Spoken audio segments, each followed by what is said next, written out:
So Patut buat far, tu dululah Ustaz, yang itu yang banyak menginsafkan saya. oh ya ke surah Al-Kahfi. Al-Kahfi. Ha, Banyak macam benda kita tak tahu-tahu kat dalam tu kan.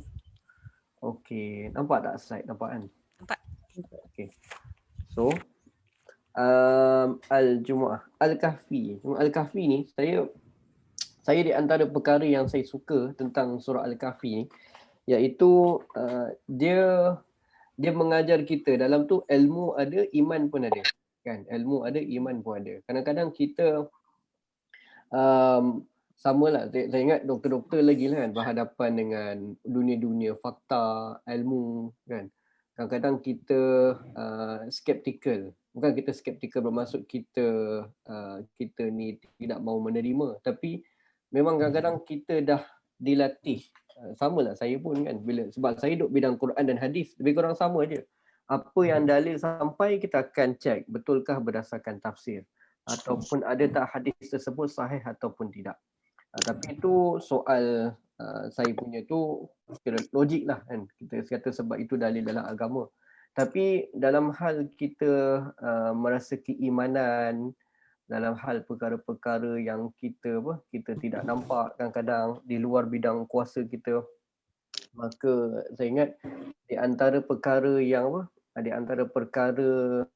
yang banyak saya belajar daripada surah Al-Kahfi, iaitu untuk kita belajar seimbang. Kita tak boleh tinggalkan dunia fakta kita, ilmu kita, tapi kebijaksanaan kita, hikmah dalam memahami pelbagai perkara tu pun patutnya dia saling seimbang lah. Sebab itu di hujung surah tu Nabi sebut apa? Qul innama ana basyarum mislukum. Dia, kalau kita kata Quran ni macam pelik lah kan. Kita kena tengok Nabi kita tu, dia adalah seorang pemimpin yang paling terbaik, contoh tauladan, dan dia adalah manusia seperti kita. Dia adalah manusia seperti kita. So kalau ada mungkin salah faham dalam proses kita, bukanlah salah faham macam mana, mungkin kekurangan kefahaman kita daripada Al-Quran, bermaksud bukanlah salah Al-Quran, tetapi mungkin interpretation dia mungkin belum sampai kepada kita. Kan, macam mana untuk kita terbuka, macam mana untuk kita mencari maklumat yang betul, kefahaman yang betul. Begitulah. Okay, so hari ini kita akan masuk surah, tapi surah Al-Kahfi tu surah panjang. Hari ini akan masuk surah Al-Jumu'ah.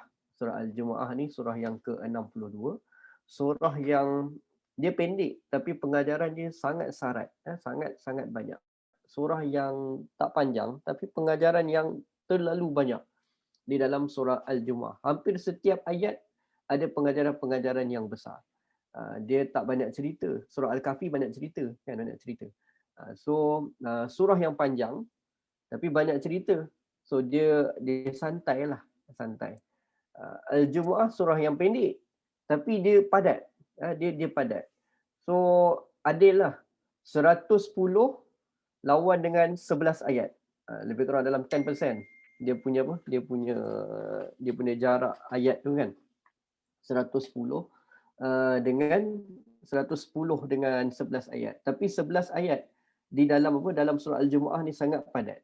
Kalau tengok surah Al-Jumu'ah, surah kita masuk sikit. Surah Al-Jumu'ah surah yang ke-62. Oh, saya tak share slide. Tak apalah, nanti lepas ni saya share. Surah yang ke-62 daripada turutan Al-Quran, surah Jumu'ah. Maksudnya Jumaat, Jumaat. Ada 11 ayat. Maksud nama Ahad, Sabtu semua ni dah lama Ustaz. Dah lama lah. Dalam kita kata apa? Dalam kita kata hari kita yang kita sebut Jumaat, Isnin, Selasa, tu bahasa Arab. Dia sudah lama satu masa dahulu. Okey, Ahad kan. Ahad, Isnin, satu, dua, tiga dia kira. Tapi Jumaat dia tak kira sebagai empat. Boleh faham tak? Maksudnya Ahad. Ahad satu kan. Isnin, Isnani dua kan.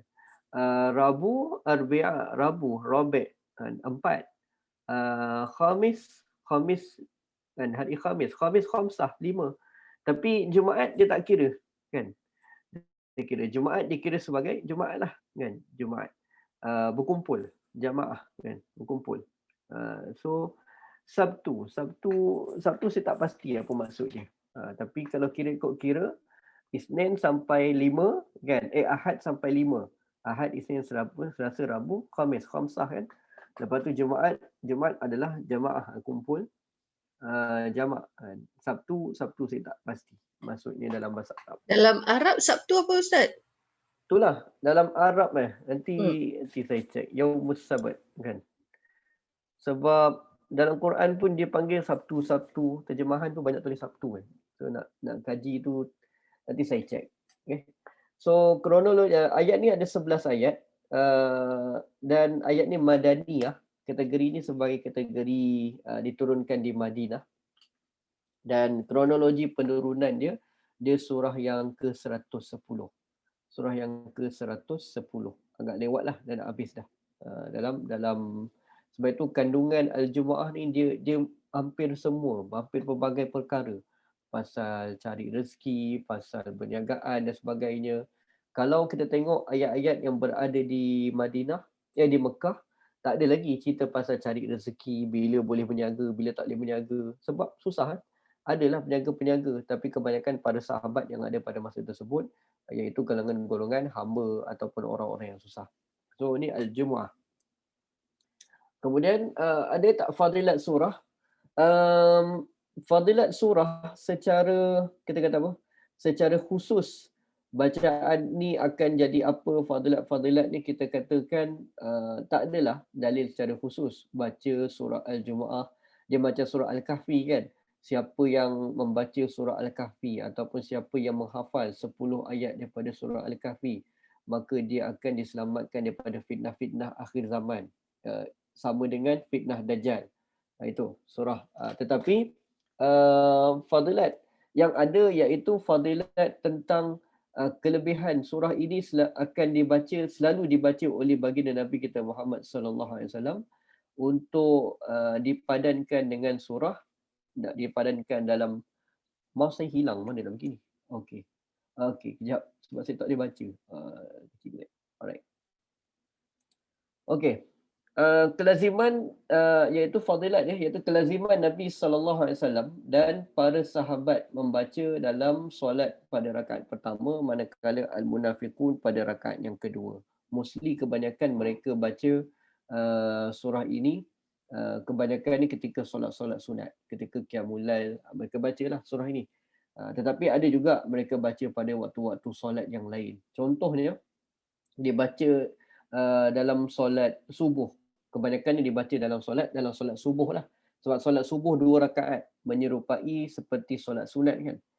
Jadi satu masa Marwan ni khalifah.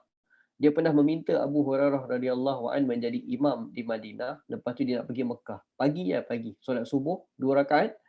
So diminta Abu Hurairah tolong jadi imam. Abu Hurairah pun jadi imam. Kemudian Abu Hurairah dia baca surah Al-Jumu'ah pada rakaat yang pertama. Dan kemudian dia baca surah Al-Munafiqun pada rakaat yang kedua. Dan kemudian aku tu iaitu periwayat yang lain dah ceritakan mereka bertemu kepada Abu Hurairah radhiyallahu an. Aku katakan kepada beliau, anda membaca surah yang pernah dibaca oleh Ali bin Abi Talib sewaktu berada di Kufah. Dan kemudian Abu Hurairah mengatakan, aku pernah mendengar Rasulullah sallallahu alaihi wasallam membaca 2 surah itu. Iaitu dia baca macam tadilah. Surah Al-Jumu'ah dibaca pada rakaat yang pertama. Surah Al-Munafiqun dibaca pada rakaat yang kedua. Boleh tak kita buat? Bolehlah, kan? Maksudnya boleh itu bermaksud kebanyakan dibaca oleh para sahabat di dalam solat-solat sunat. So solat sunat boleh tengok Quran, kan? Solat fardu kita tak boleh tengok Quran. So kalau solat sunat kita boleh tengok Quran. Contohnya macam kita solat tarawih kan 2 rakaat. So rakaat yang pertama baca surah Al-Munafiqun, baca Al-Jumu'ah. Rakaat kedua baca surah surah Al-Munafiqun. Jumu'ah Al-Munafiqun. Pertama iaitu kita galakkan membaca pada dalam solat sunat. Dia tak campur dengan surah-surah yang lain. Itu yang biasa dilakukan oleh baginda Nabi kita Muhammad sallallahu alaihi wasallam. Okey. So boleh buka Quran. Tapi kalau qiyamul lail bukan gelap Ustaz. Tak ada dalil mengatakan gelap pun. Kita dia suka bila gelap kan. Tak ada macam mana? Taklah, saya tak pernah. Kalau saya pergi jadi imam tarawih pun orang gelapkan lampu juga. Tapi saya tak tertanya lah. Lagipun yalah dah menjadi kelaziman kan. Kalau orang tanya saya ada kena macam mana gelap Ustaz. Pada saya tak ada dalil untuk gelap kan. Tak ada dalil. Tidur nanti. So nak buka lampu boleh. So buka lah Al-Quran. Buka Al-Quran. Mungkin gelap ni mungkin mereka nak merasai khusyuk ke dalam kubur ke, tak tahu lah kan. Kan dalam kubur kan gelap. Okey. Ini antara fadilat yang ada yang kita katakan berkaitan dengan surah Al-Jumu'ah. So dapat sikit ilmu nak try, kita buatlah lepas tu. Okey. Perbincangan sekitar surah. Kalau kita tengok surah yang berlaku surah Al-Jumu'ah ni, dia akan cerita berkaitan kebanyakan tentang infak, harta, tentang infak kan. Hadid surah 27, surah juzuk 27, surah Al-Hadid cerita dua-dua di penghujung juzuk 27 dia cerita dua-dua, infak dan jihad. Apa kaitan infak dan jihad ni? Ini sebenarnya kalau kita nak cerita di satu kisah yang lain, yang mana dalam surah Al-Baqarah Allah Subhanahu Wa Taala sering padankan infak dan jihad ni. Jadi sebab itu dia macam kita kata apa? Wa tawasaw bil haq wa tawasaw bis sabr. Ada kebenaran dan sampaikan. Illal ladzina amanu wa amilus solihat. Padanan iman dengan amal soleh. Padanan infak dia berpadan dengan ataupun dia diikatkan dengan jihad. Dia dimasukkan, dia dipadankanlah bersama dengan jihad. Di dalam surah Al-Baqarah lagi lah Allah Taala sebutkan tentang kisah tentang infak dan jihad ni dan saling berkaitan. Kalau kita tengok di awal-awal Islam untuk dipelihara ataupun untuk kira saranan ataupun daripada kita kata metodologi, cara Allah Subhanahu Wa Taala dalam proses membantu umat Islam di awal-awal, iaitu perbanyakkan saranan untuk mereka infak dan jihad. Orang yang ada harta dia kena infakkan harta dia pada jalan Allah. Orang yang tak ada harta, maka dia tahu dia boleh juga menginfakkan sesuatu, iaitu dia menginfakkan tenaga dia, menginfakkan nyawa dia pada jalan Allah Subhanahu Wa Taala. Dan ini adalah proses bagaimana bermulanya Islam. Di antara, tidaklah semuanya. Islam tidaklah dengan infak dan jihad saja kan. Tapi adalah ulama-ulama katakan Islam ketika di awal-awal permulaan, iaitu banyak bermula dengan infak dan jihad. Wallahu alam kan. Kepala saya itu di antara mungkin peratus yang besar dia, dalam 50% kan infak dan jihad. Tapi banyak juga perkara-perkara lain yang membantu perkembangan Islam selain pada infak dan jihad. Okay. Tetapi dalam juzuk 28, ni semua surah nombor 2 sampai 10 ni adalah semua surah yang berada dalam juzuk 28. Juzuk 28. Kalau masuk juzuk 29, awal juzuk 29 surah apa?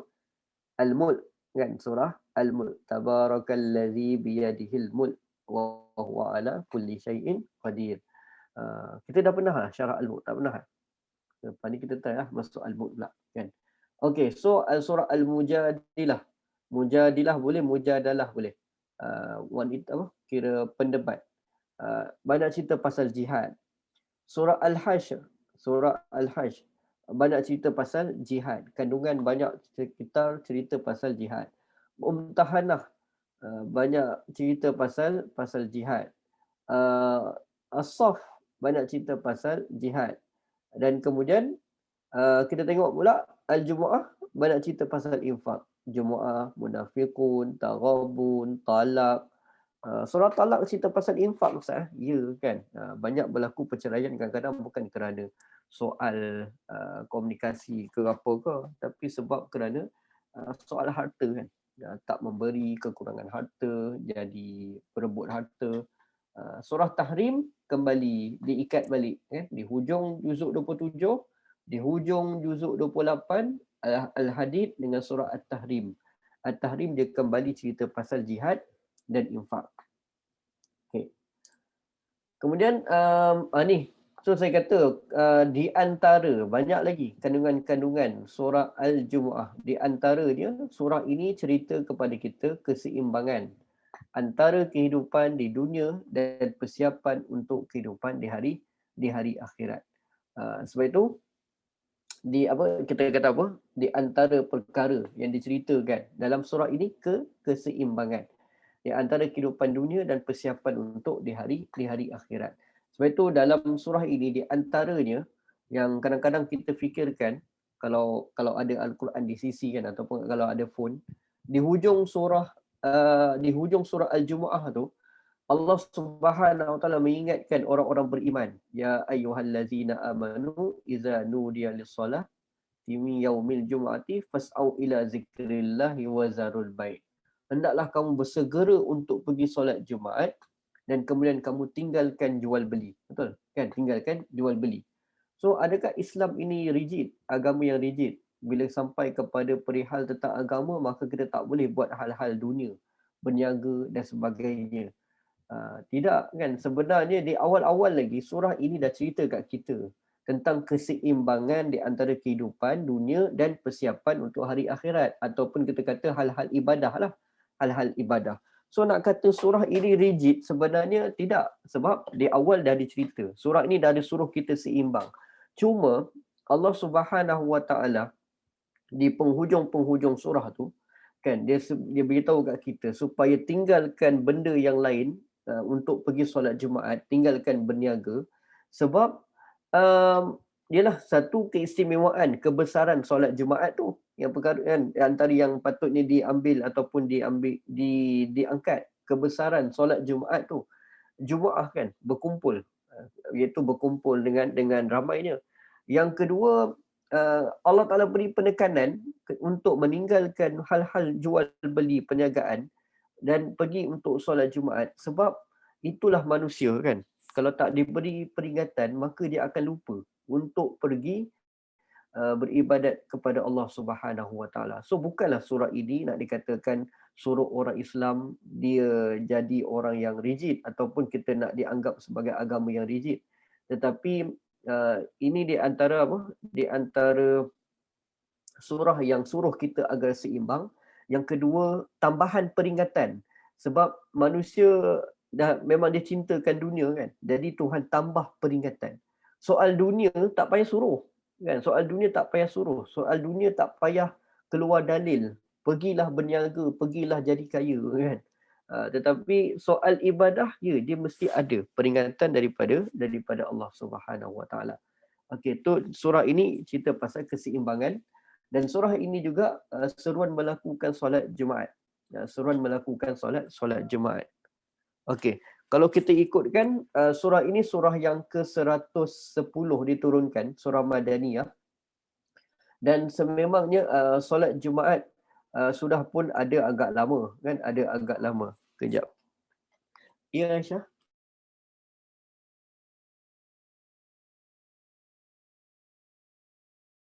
Suara saya kuat sangat terbangun dia. Okey. So seruan melakukan solat Jumaat kan. Sebelum tu dah ada ke Ustaz cerita pasal solat Jumaat dalam Islam? Dah ada tak? Dah ada.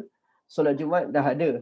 Tetapi surah ini dia sebagai salah satu surah memberi penekanan untuk memberikan orang Islam agar ingat tentang kepentingan melakukan solat Jumaat. Sekejap hantar dia kat bibi sekejap. Dia terbangun pula. Mek. Aisyah nak apa? Nak apa? Susu. Okey. Bapa suruh bibi buat susu Okey. Aisyah nak dengan bibi. Nak mari sini.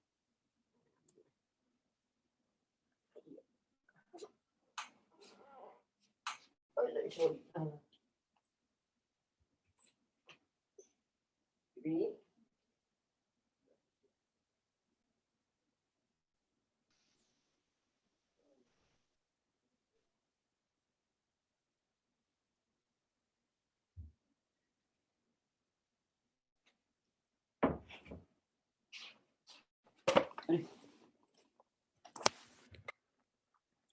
Okey. So solat Jumaat dah lama lah. Sebelum adanya surah Al-Jumu'ah dah adanya solat Jumaat. Tetapi datangnya surah ini di antara surah yang penghujung-penghujung diturunkan oleh Allah Subhanahu Wa Taala, dan bermaksud surah ini menyuruh ataupun mengingatkan kita tentang lagi-lagi untuk menjaga solat Jumaat. Dan surah ini mempercayai kedatangan Nabi kita Muhammad sallallahu alaihi wasallam sebagai utusan, peringatan kembali, peringatan Allah Subhanahu Wa Taala kepada umatnya, banyak peringatan-peringatan lain yang Allah Taala ingatkan, peringatan tentang kematian, qul innal mautal ladzi tafirruna minhu fa innahu mulaqikum summa turadduna ila alimil ghaibi wasyahadah, kan. Seruan mencari rezeki yang halal, perumpamaan terhadap orang-orang Yahudi, kan. Kenapa orang-orang Yahudi yang menjadi perumpamaan dalam surah ini? Kenapa tak menjadikan orang orang Nasrani, orang yang berpegang? Nanti kita akan bincangkan dalam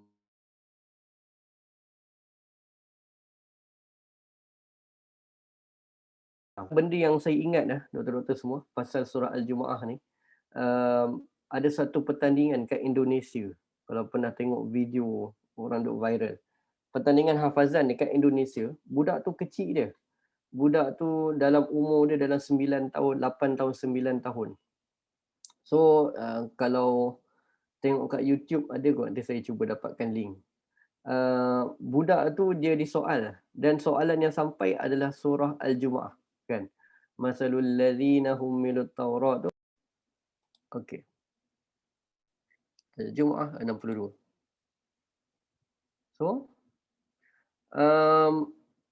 saya ingat di antara benda yang saya ingat pasal surah ni. Soalan dia ustaz tu pun bacalah, kan. Masalul ladzina humilut taurat ayat 5. So dia baca sampai dekat ayat yang ke-9 ni budak ni menangis. Ayat tu cerita pasal apa? Wahai orang-orang yang beriman, apabila diserukan azan, bang kan, kita biasa cakap, untuk mengerjakan sembahyang pada hari Jumaat, maka segeralah kamu pergi ke masjid. Bukan, sorry. Qul innal mautal ladzi, ayat yang ke-7, ke-8. Katakanlah wahai Muhammad, sebenarnya maut yang kamu melarikan diri daripadanya itu, tetaplah ia akan menemui kamu. Kemudian kamu akan dikembalikan kepada Allah yang mengetahui segala yang gaib dan yang nyata. Lalu ia memberitahu kepada kamu apa yang kamu telah lakukan serta membalasnya, kan. Lepas tu budak tu dia menangis, kan.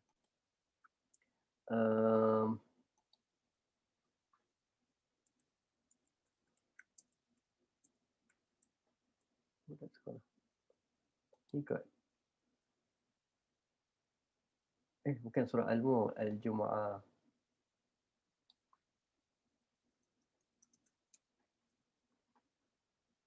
Ni. Nanti doktor tengok. Dia baca.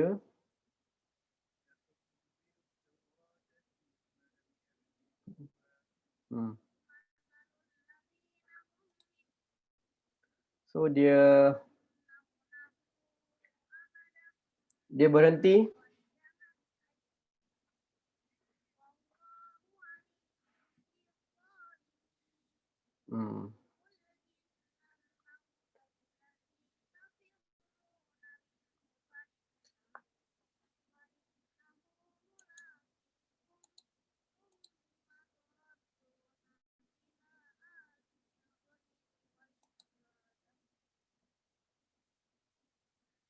Lepas tu dia menangis. Yalah, sajalah nanti saya share dengan doktor. So ayat ni apa tadi? Ayat dia cerita pasal peringatan kematian. Surah ni akan ada cerita kita pasal peringatan kematian. Qul innal mautal ladzi tafirruna minhu fa innahu mulaqikum. Katakanlah wahai Muhammad, sebenarnya maut yang kamu melarikan diri daripadanya itu, tetaplah ia akan menemui kamu. Kemudian kamu akan dikembalikan kepada Allah yang mengetahui segala gaib dan yang lalu ia memberitahu kepada kamu apa yang telah kamu lakukan serta membalasnya. Ni Peringatan tentang apa tadi? Peringatan tentang yang ke berapa tadi? Share.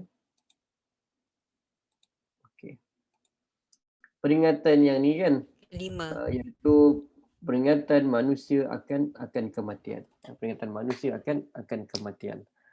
So, saya teringat budak tu. Masa umur saya suka lagu Sepohon Kayu kan, masa dia kecil. Sepohon Kayu. Kan. Saya rasa itu pun dah rasa macam insaf lah. Tapi budak ni, itu dengar lagu. Budak ni dengar baca Al-Quran. Sambil dengar baca pun dia boleh insaf. Dan kemudian dalam surah ni adalah tentang perumpamaan orang Yahudi dan mendahulukan kewajipan terhadap Allah Subhanahu Wa Taala. Okey, sambung lagi. Lagi satu. Surah Al-Jumu'ah, antara ilmu baru yang kita belajar, iaitu surah ini dinamakan dengan sebagai surah Al-Musabbihat. Surah Al-Musabbihat. Apa dia? Surah Al-Musabbihat yang kat bawah tu dinamakan Musabbihat kerana diawali dengan lafaz subhana, lafaz sabbaha lillah dan lafaz yusabbihu lillahi ma fis sama. Yusabbihu lillah. Okey. So ada 7 surah. Ada yang kata 5, ada yang kata 7. Ada yang kata tak termasuk subhana, tapi kebanyakan para ulama kata 7 surah yang dimulakan dengan lafaz sabbaha. Surah apa? Surah Al-Isra kan? Surah Al-Isra. Subhanallazi asra. Surah Al-Hadid, lepas tu surah Al-Hasyr, surah As-Saff, surah Al-Jumu'ah, surah Taghabun, surah Al-A'la. Kan? Surah Al-A'la. So, apa kelebihan bila kita baca surah apa nama? Al-Musabbihat ni? Surah Al-Musabbihat. Kalau kita tengok surah Al-Musabbihat yang lain, ada surah tentang surah Isra. Okey. Sebelum kita cerita pasal kelebihan tu lah. Surah Al-Musabbihat ni adalah surah-surah yang besar sebenarnya. Ada surah-surah yang besar. Cerita-cerita tentang perkara-perkara yang besar dan penting. Tetapi macam mana kita nak tahu? Iaitu bagaimana, sebab bila Tuhan letakkan dengan kalimah tasbih, kalimah tasbih. Subhanallah, alhamdulillah, Allahu akbar, kan? Ini adalah 3 zikir yang Allah Subhanahu Wa Taala muliakan.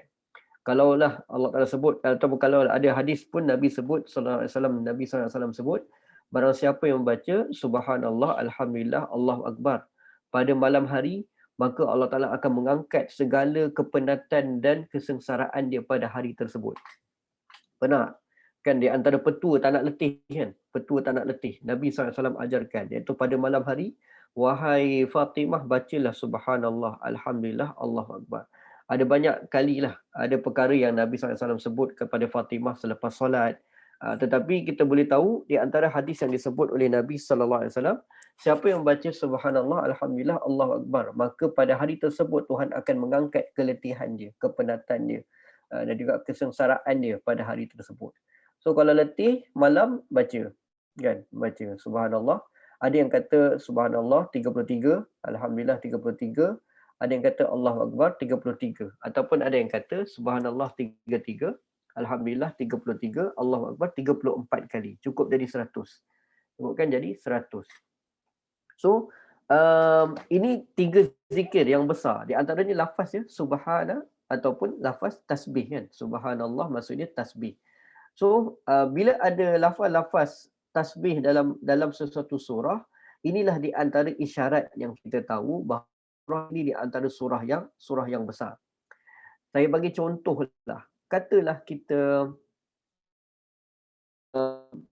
Katalah budak student job kita kan. Bila kita kata dalam kelas, katalah kita selalu sebut ada hal penting aja pada kita, okey beri perhatian semua kan, okey beri perhatian, ataupun kita ada trademark kita, okey kelas, kita katakan okey kelas. So kita mengambil perhatian yang pertama, satu. Yang kedua, kenapa kita ambil perhatian? Sebab perkara kita nak besar. Okey kelas, kita ulang banyak kali kan. So bila orang dengar kelas tu, orang tahu oh itu satu perkataan, dan kelas tu satu perkataan yang penting. satu perkataan yang besar. Dan apa sahaja yang berkaitan yang keluar selepas itu, kata-kata kita dan sebagainya, itu adalah perkara yang penting.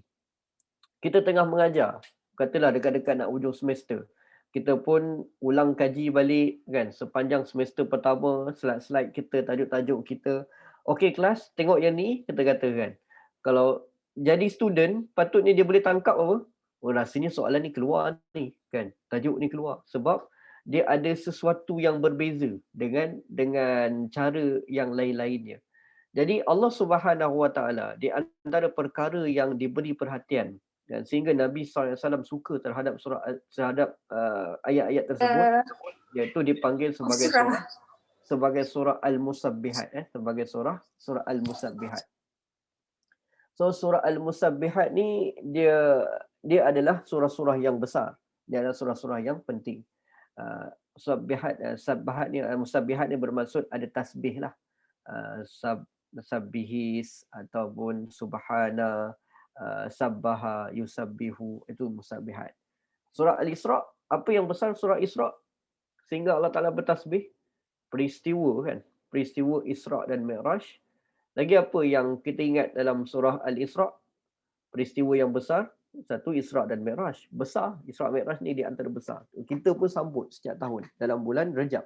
Isra dan Mi'raj. Lagi apa dalam surah Isra? Tentang, walaupun surah kisah Isra dan Mi'raj tu cerita pasal solat kan. Isra dan Mi'raj tu cerita pasal perintah mendapat solat.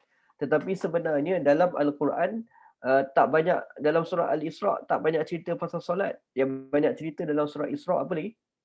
Pasal ibu bapa kan. Janganlah seseorang itu mengatakan ataupun membentak ibu ataupun bapanya. Itu surah Isra. Ya, Tuhan mulakan dengan tasbih sebab dia besar. Apa kebesaran surah Isra?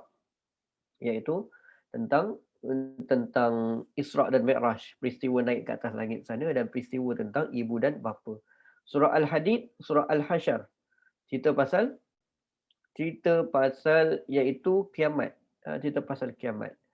Cerita pasal besi, cerita pasal mahsyar. Dua-dua kiamat. Hadid iaitu besi kan. Peristiwa macam mana dunia ini sekeras-keras macam mana pun, umpama besi pun, tapi semuanya akan hancur. Al-Hasyr, benda yang besar. Tuhan mulakan juga dengan tasbih. Apa dia? Mahsyar. So, selain daripada Isra' Mi'raj, selain daripada kiamat, Al-Hadid, Al-Hasyr cerita pasal padang mahsyar, tempat berkumpulnya di mahsyar. So mahsyar pun di antara yang besar. Mahsyar pun di antara benda yang besar. Surah As-Saff cerita pasal, surah As-Saff dia banyak cerita pasal macam mana pentingnya untuk berada dalam barisan-barisan yang baik, iaitu barisan yang dimuliakan oleh Allah Subhanahu Wa Taala. Siapa barisan dimuliakan oleh Allah? Minat malaikat kan, solihin, syuhada kan, an'amallahu alaihim minan nabiyyin, nabi-nabi, siddiqin, orang-orang siddiqin, orang-orang syuhada, orang-orang soleh, malaikat-malaikat pun termasuk dah tu dalam kalangan makhluk-makhluk yang soleh kan. As-Saff, Al-Jumu'ah, hari Jumaat. Hari Jumaat. Okey, apa yang At-Taghabun cerita pasal kiamat, Sabbihis Al-A'la tu pasal sifat Allah Taala yang maha tinggi. Okey, apa yang kita nak dapat sikit point yang baik dalam Al-Musabbihat ni apa? Iaitu surah Al-Musabbihat, surah yang dimulai dengan tasbih-tasbih. Subhanallah, ataupun sabbahalillah, ataupun yusabbihu. Kalau surah Al-A'la, sabbihis kan, sabbihis. Okey. So benda yang kita patut tahu apa? Surah yang dimulakan dengan tasbih adalah surah yang mempunyai nilai yang besar di sisi Allah Subhanahu Wa Taala. Peristiwa-peristiwa yang pada gambaran kita mungkin biasa, tetapi patutnya kita lihat pada sudut pandangan Allah, iaitu surah ini mempunyai kandungan-kandungan yang besar. Kenapa saya kata macam tu? Sebab kalaulah kita tak memandang pada sudut pandangan Allah, pada kita as-saf contoh ni kan. Apa as-saf tadi? Barisan-barisan yang dimuliakan oleh Allah kan. Malaikat, orang-orang soleh, syuhada, nabi-nabi. So kalau kita tak pandang pada pandangan Allah, kita akan lihat ini adalah ini adalah pandangan yang lain kita kata kan. Bermaksud mungkin orang tak kata rasul tu sebagai satu kepimpinan ataupun satu barisan yang hebat. Akan ada orang pandang CEO contohnya. Akan ada mungkin orang pandang mungkin orang-orang yang terlalu kaya, Qarun dan sebagainya. Tapi as-saf adalah bermaksud orang-orang yang dipuji oleh Allah, dimuliakan oleh Allah. So kita, cara pandang kita, dan iaitu yang kita melihat adalah ini perkara-perkara yang diangkat, yang dibesarkan oleh Allah Subhanahu Wa Taala. Sebab itu Isra' dan Mi'raj pun di antara perkara yang besar. Tak salah lah. Maksudnya bukan kita kata, oh macam tu bolehlah sambut Ustaz. Bukan kita bermaksud kita sambut dia, cuti Isra' Mi'raj kan. Bukan bermaksud cuti ataupun sambut, tapi kita faham ini adalah perkara-perkara yang besar. Ada 7 perkara kan, 7 perkara. Sebagaimana yang disebut dalam Al-Quran, ada 7 surah yang dimulakan dengan lafaz tasbih ataupun musabbihat. Okey.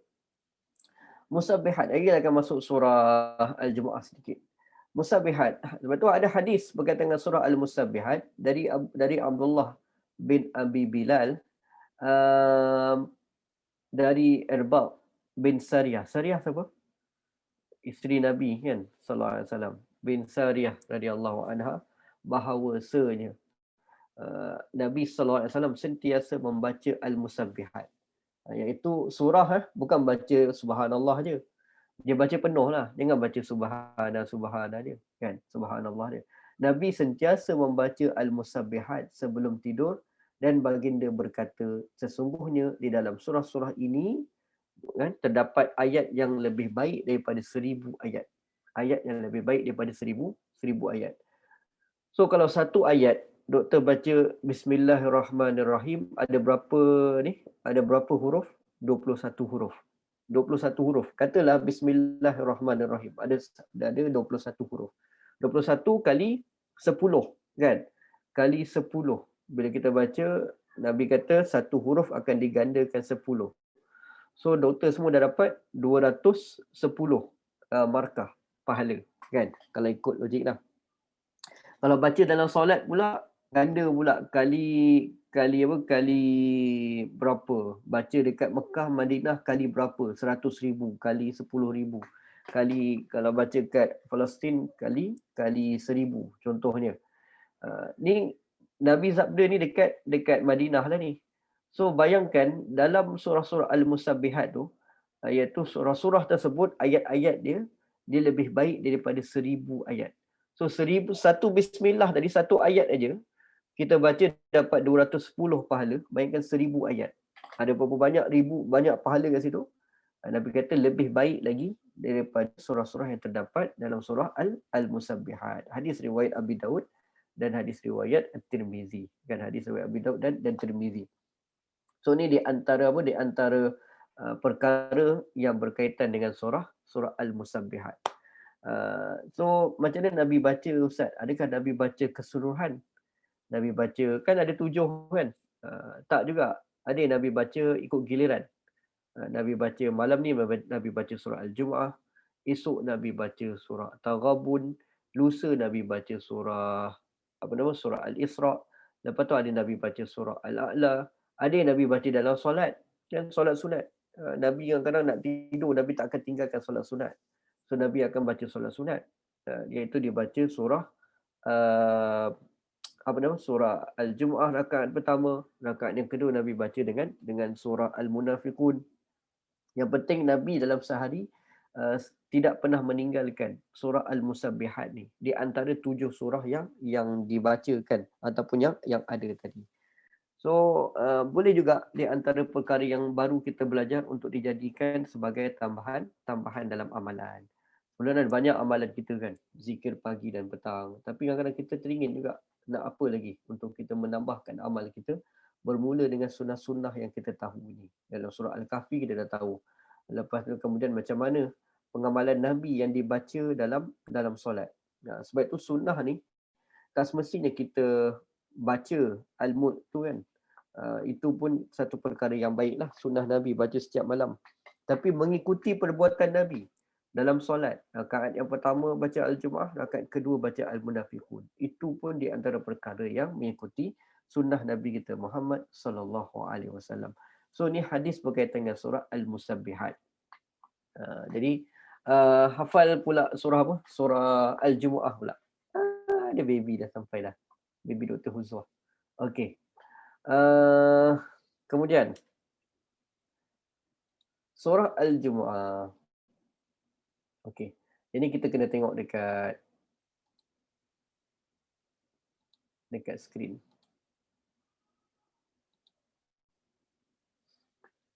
Betul?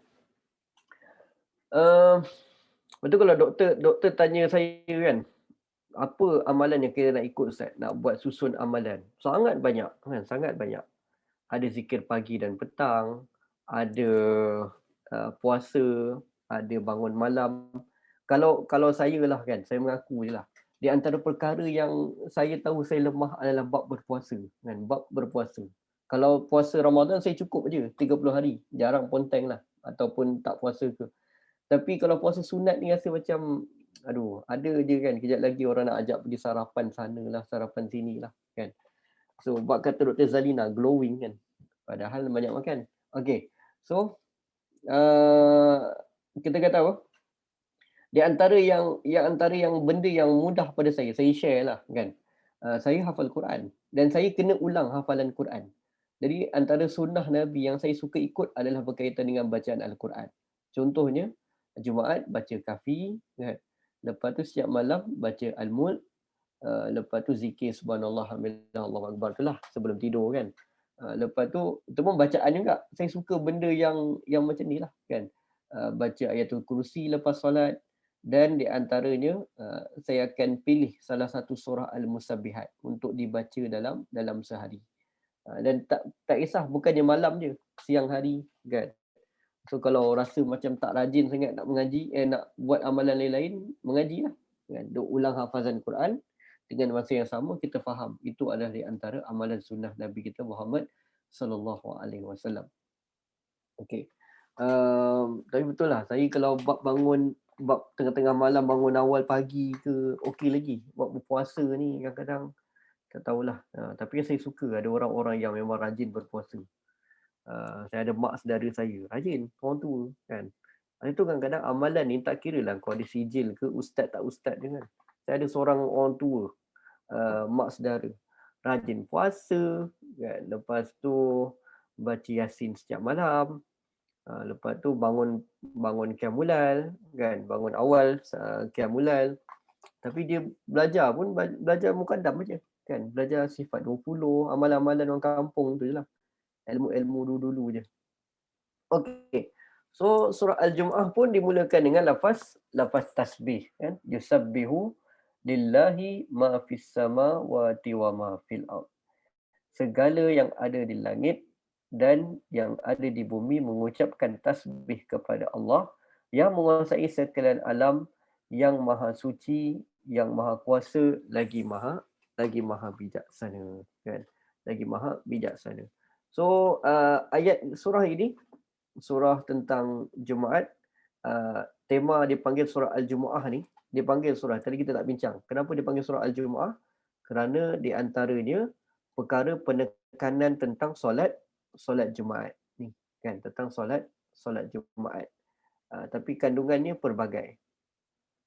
So Allah Subhanahu Wa Taala memulakan surah ini dengan lafaz tasbih. Yusabbihu lillahi ma fis samawati wa ma fil ard. Segala yang ada di langit dan di bumi sentiasa mengucapkan tasbih kepada Allah Subhanahu Wa Taala yang menguasai sekalian alam, yang maha suci lagi maha bijaksana. Al-Malik, Al-Qudus, Al-Aziz, Al-Hakim. Di antara perkara yang kita nampak macam mana besarnya surah ini dimulakan dengan tasbih sehingga 4 nama Allah dimulai di awal surah. Apa dia? Al-Malik, Al-Qudus, Al-Aziz, Al-Hakim. Kan? Ini adalah nama-nama Allah Subhanahu Wa Taala. Dan apa dia ciri-ciri Al-Malik ni? Al-Malik apa dia? Al-Malik yang menguasai. Al-Malik. Al-Qudus yang suci, yang bersih. Al-Quds, kota suci. Al-Aziz yang maha kuasa.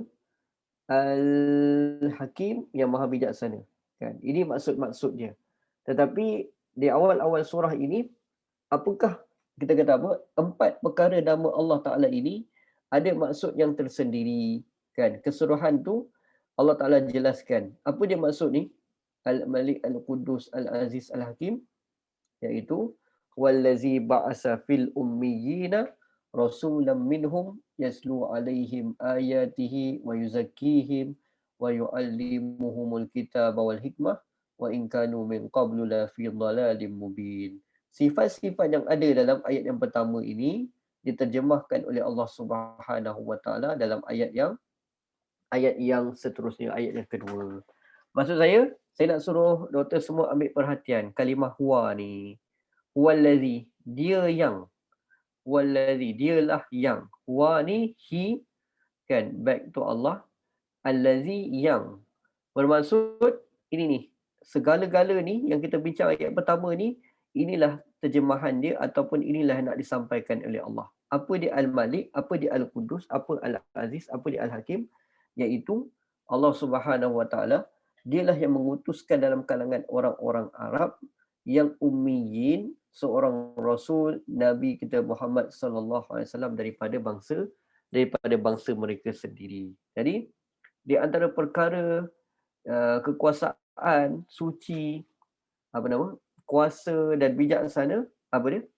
Mengutuskan Nabi kita Muhammad sallallahu alaihi wasallam yang ummiyin. Apa maksud ummiyin? Doktor semua pernah belajar? Yang buta huruf, kan? Yang buta huruf. So perdebatan yang sangat hebat, saya tak tahulah dalam kalangan orang lain, tapi perdebatan yang sangat hebat. Benarkah Nabi kita Muhammad sallallahu alaihi wasallam seorang ummi? Ummi. Ini ummi ni bukan ummi ibu. Ummi ni adalah seorang yang summun bukmun. Dia seorang yang buta huruf. Dia tak pandai membaca.